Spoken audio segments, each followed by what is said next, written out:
ससुराल में वो पहली सुबह आज भी याद है। कितना हड़बड़ा के उठी थी, ये सोचते हुए कि देर हो गई है और सब ना जाने क्या सोचेंगे।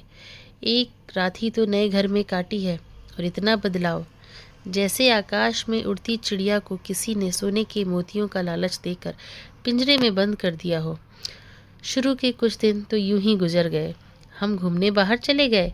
जब वापस आए तो सासू माँ की आंखों में खुशी तो थी, लेकिन बस अपने बेटे के लिए ही दिखी मुझे।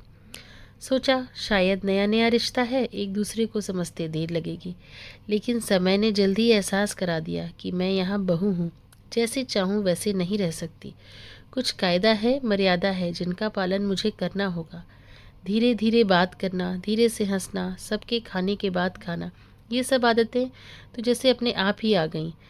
घर में माँ से भी कभी कभी ही बात होती थी। धीरे धीरे पीहर की याद सताने लगी। ससुराल में पूछा तो कहा गया अभी नहीं, कुछ दिन बाद। जिस पति ने कुछ दिन पहले ही मेरे माता पिता से ये कहा था, पास ही तो है, कभी भी आ जाएगी, उनके भी सुर बदले हुए थे। अब धीरे धीरे समझ आ रहा था कि शादी कोई खेल नहीं, इसमें सिर्फ घर नहीं बदलता बल्कि आपका पूरा जीवन ही बदल जाता है। आप कभी भी उठ के अपने पीहर नहीं जा सकते, यहाँ तक कि कभी याद आए तो आपके पीहर वाले भी बिन पूछे नहीं आ सकते। पीहर का वो अल्हड़पन, वो बेबाक हंसना, जो जूठे मुंह मुंह रसोई में कुछ भी छू लेना, जब मन चाहे तब उठना, सोना, नहाना, सब बस अब यादें ही रह जाती हैं।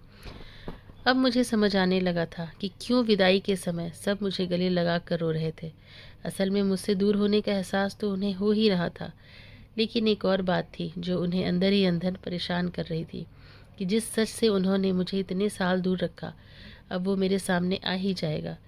पापा का ये झूठ कि मैं उनकी बेटी नहीं बेटा हूँ, अब और दिन नहीं छुप पाएगा। उनकी सबसे बड़ी चिंता ये थी, अब उनका ये बेटा जिसे कभी बेटी होने का एहसास ही नहीं कराया था, जीवन के इतने बड़े सच को कैसे स्वीकार करेगा। माँ को चिंता थी कि उनकी बेटी ने कभी एक गिलास पानी का नहीं उठाया, तो इतने बड़े परिवार की जिम्मेदारी कैसे उठाएगी।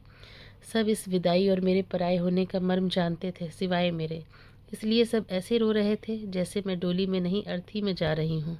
मुझे समझ आया कि उनका रोना गलत नहीं था। हमारे समाज का नियम ही ये है, एक बार बेटी डोली में विदा हुई तो फिर वो बस मेहमान ही होती है घर की। फिर कोई चाहे जितना भी कह ले कि ये घर आज भी उसका है, सच तो ये है कि अब वो कभी भी यूं ही अपने घर, जिसे मायका कहते हैं, नहीं आ सकती। हजारों समस्याएं और परेशानियां आने पर भी उसी को हल करना है, हंसते हुए, गम छुपाते हुए। क्या यह तपस्या से कम नहीं है, अनजान जगह को सुधार कर अच्छा बनाने का काम करना। आपका क्या विचार है इस बारे में?